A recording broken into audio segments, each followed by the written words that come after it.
You mentioned Drew Robinson.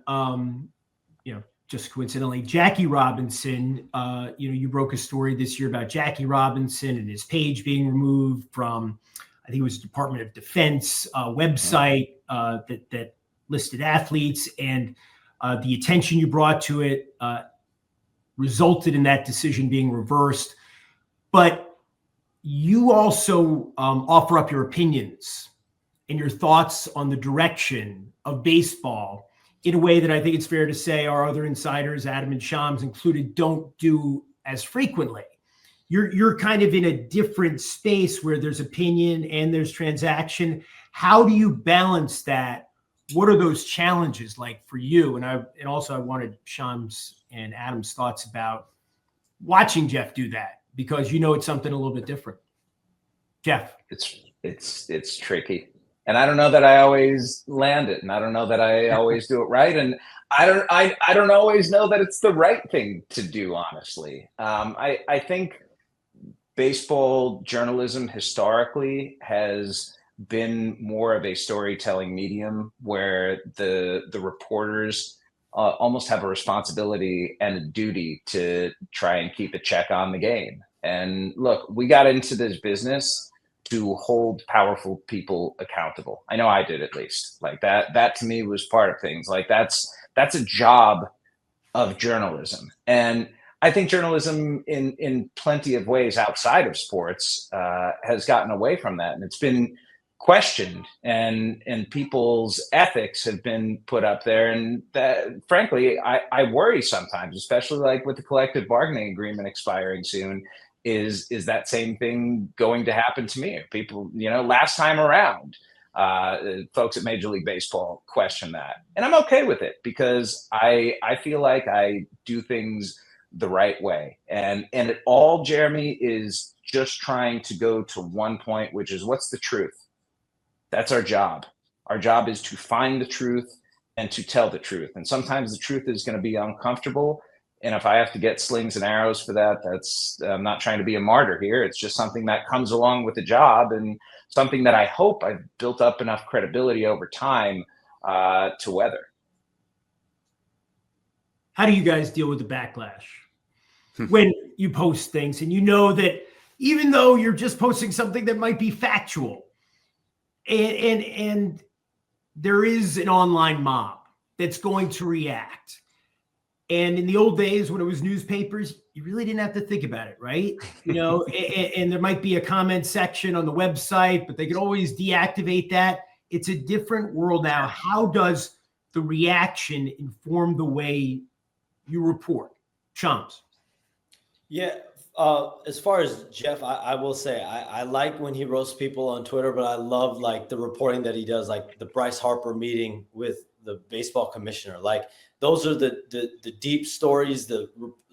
If Jeff hadn't reported that, like the world wouldn't have known that had happened, right? And so I think back to stories, like there was a story this last season, like Tyrese Maxey essentially calling out Joel Embiid in a team meeting, a players only meeting, for being tardy and needing to show more accountability.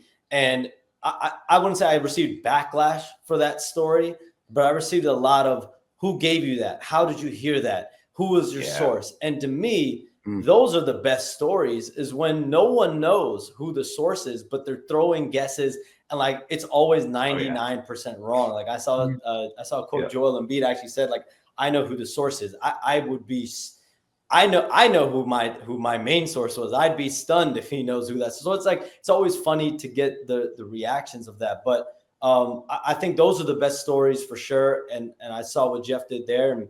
And so for me, my job is to be a servant for the audience. I'm sure Adam and Jeff feel the same way. Like we're here as messengers of information, accurate, fair, responsible journalism. And that's kind of how I approach it every single day. And, I mean, I dealt with it with the Jimmy Butler stuff. Like I knew my sourcing on it, and I knew the conversations I was having with people, but I would report, he prefers to be traded.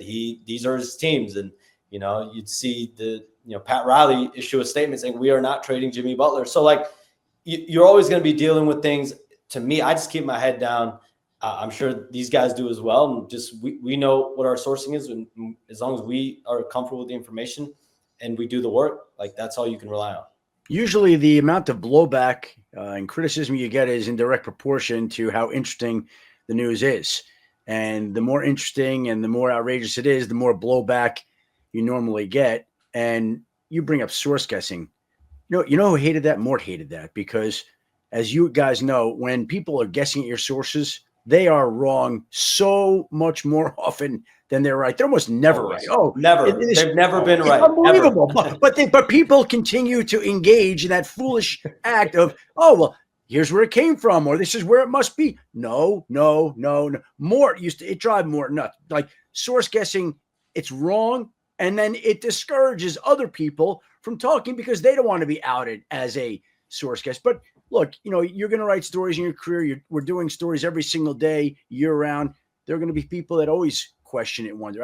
There was one time I remember one of the more unnerving incidents in my early time at ESPN. On a Monday, 4:00, I get a call that Tony Romo, the Cowboys have a big game against the Eagles that week, playing for the division title, NFC East title. Tony Romo has a back injury. He's going to need back surgery, not going to play in the game. And I remember about an hour later, the Dallas Cowboys had a press conference, and Jason Garrett stepped to the podium, and all the trucks were there. And they said, "What's your reaction to the news?" He said, "What do you mean he's having backs? He's fine. We'll see if he can practice Wednesday." And for 3, 4, 5 days, I had people ripping on me all on Twitter. It was nasty. I still have some of the quotes saved in my likes.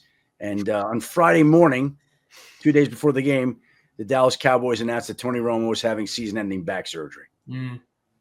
So if you know your job and you know you're doing what's right, all you can do is continue to stand behind that, no matter what other people are saying. Inevitably, though, right? You guys are going to get things wrong. And it might be a very small percentage. It just comes with the territory.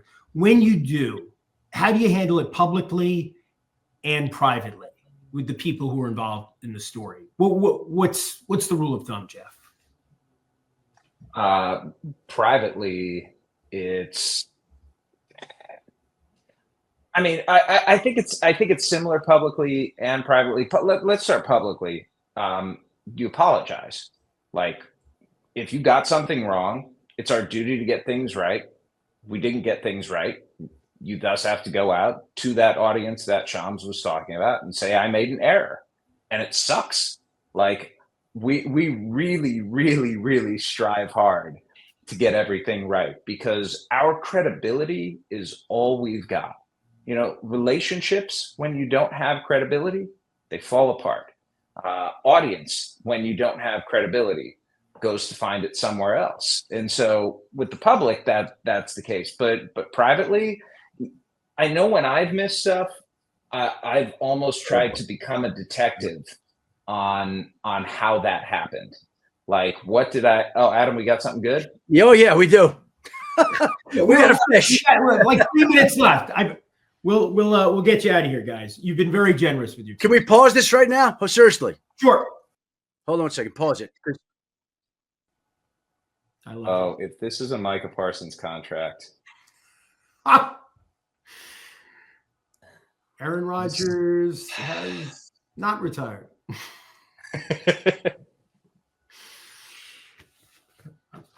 Now I feel like the rest of the By the way, my heart's pounding.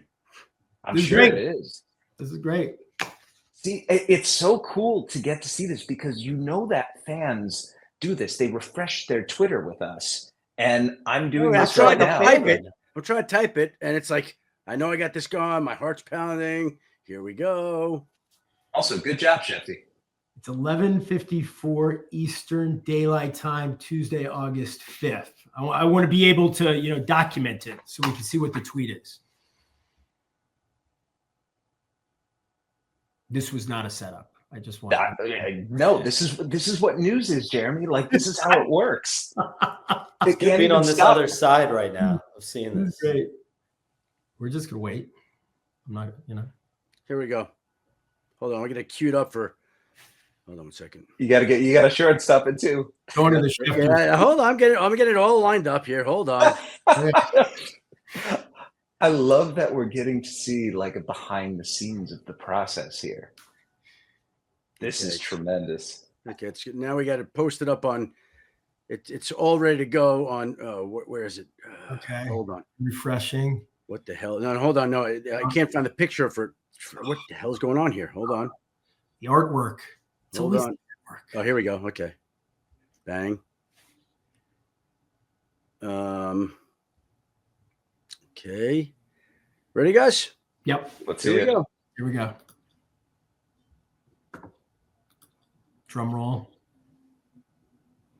Bam. Bam. Bam. There it is. Extension season. All right. Please, Just in. a dramatic reading from someone. Just in. Rams running back Kyron Williams reached agreement on a 3-year, $33 million extension, including $23 million guaranteed, per Drew and Jason Rosenhaus. Breaking news, got the picture up there. Schefty, that was professionally done. Got to get the picture in. Well done. I am seeing the master at work. Like, that was pretty cool to see it just from start to finish. Shams, that's kind of what it's like, right? It's good to be on the other side of seeing this. Definitely good to be on the other side. I feel like a fan. I am a fan of Adams, but this is my blood pressure. It's like 160 over 130 right now. I'm just like, I don't know how you guys do it. I mean, it's so, and I'm being entirely sincere. It's so impressive. Shams, this is really our first time talking, but I've talked to Jeff and Adam about this in the past. And it's like what Jeff said before. It's so impressive. It's important. These sports mean so much to people. You provide insights. You give us information. And sometimes it's things that we might find out or we will find out later, but often it's not as well, or it would remain secret forever. So my hat's off to you guys. I think Adam's still slightly off camera, so he's still busy. Yeah, I'm still dealing What's that? A tweet like that? Just curious, somebody whose tweets have a reach of about 16 people. Like, how many people by the end of the day will have retweeted, seen that tweet? Do you think? Oh, you could look yourself later and just see. Oh, I know, but we're in real time. It's new. What do you think? Is that like a 4 million views? I don't know. It'll be sizable. It's a running back. It's in LA. It has impacts on the James Cook deal. So we'll see. But Deal. that was. I had a feeling this deal was getting done today. I didn't know it was going to be getting done while we were doing this and talking about these types of actual situations. All right, I got to let you guys go because there are more scoops to be scooped. But one last question for all you guys, and you touched on this earlier, Shams, about the excitement.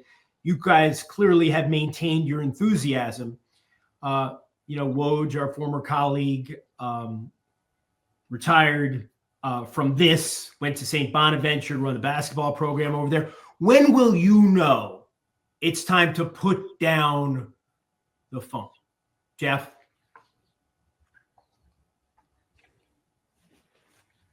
Probably sooner than later. And or how will you know is a better question, I suppose. I don't know. I don't know how specifically I'll know. But what I do know is that I've missed way too many days with my kids, vacations with my wife, time with friends, important events, to continue doing this for the length of time that perhaps some others have. And, I have lived a very fortunate and very cool life doing this job, but there are other lives to live too. Shams? I think for me, I think I said it earlier, I think Adam just spoke to it. If you don't have the adrenaline, if you don't get those goosebumps, if you don't get that like pump in your chest and the heartbeats racing, like my heartbeat still races, like on especially big news, but even like, I mean, it could be a middle tier free agent and I'm treating it like it's the biggest thing in the world. For me, that's the gravity that you give everything. In my opinion, if you're not doing that, you're not doing the job, the right service, and your responsibility, the right service. Because I said earlier, you're a servant to the audience. The day I don't feel like that's my job, the day I don't feel like I have that adrenaline, that's the day where I'm totally comfortable moving on. For me, though, I don't think that point's going to come for at least, I mean, I see myself doing this for 10, 15, 20 years. I hope to have a career as long as Adam's. He's someone that I've looked at and admired from afar for a really long time. But again, I'm saying this right now. I don't have a wife. I don't have kids. So it's easy for me to say, but that's how I view it right now. Shams, how old are you right now? 31. I'm 58. So you got 27 more years to go. Let's go. Let's get it. Let's get it. Minimum. Okay. I'm ready. I'm ready. 31. So I've been doing this longer than you've been alive. I've been doing this for over 35 years. And you look the same. So yeah, got to give you credit. I don't know about that, but it's as I said, not for the faint of heart. It is a grueling business, but it's glorious too, and it's tremendously gratifying when you're out front on things.